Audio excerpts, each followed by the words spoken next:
विशाल देश पर इतने लंबे समय तक राष्ट्रपति रह गया।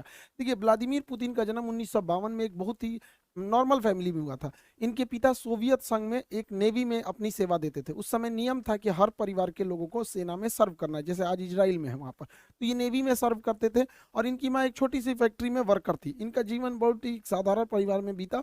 ये पढ़ने में उस समय एक साधारण विद्यार्थी थे। उससे आगे अगर इनकी जर्नी को देखते हैं तो 1975 में ये रूस की खुफिया एजेंसी केजीबी को ज्वाइन करते हैं और 1975 में एक सीक्रेट ऑफिसर बनते हैं। इन्हें कई अलग अलग देशों में भेजा गया देश की सेवा करने के लिए, जहां पे इन्होंने बखूबी अपना रोल निभाया। इनके जीवन में सबसे बड़ा बदलाव कब आया?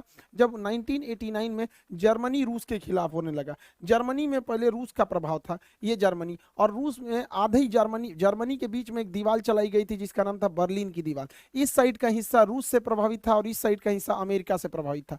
लेकिन जर्मनी में ये जो बर्लिन की दीवार थी ये तोड़ दी गई और पूरा का पूरा जर्मनी जो था वो अब अमेरिका के प्रभाव में जाने लगा था। इस घटना को वहां पे खड़े, वहीं पे ये अंडर कवर एजेंट थे व्लादिमीर पुतिन, उस समय केजीबी के तहत, वो देखते रह गए और देखते देखते ये बर्लिन की दीवार तोड़ दी गई और जिस जर्मनी के आधे हिस्से पर रूस का प्रभाव था, यानी उस समय के यूएसएसआर अर्थात सोवियत संघ का प्रभाव था, वो अब प्रभाव खत्म हो गया और धीरे धीरे आगे और घटनाएं खराब होती गई।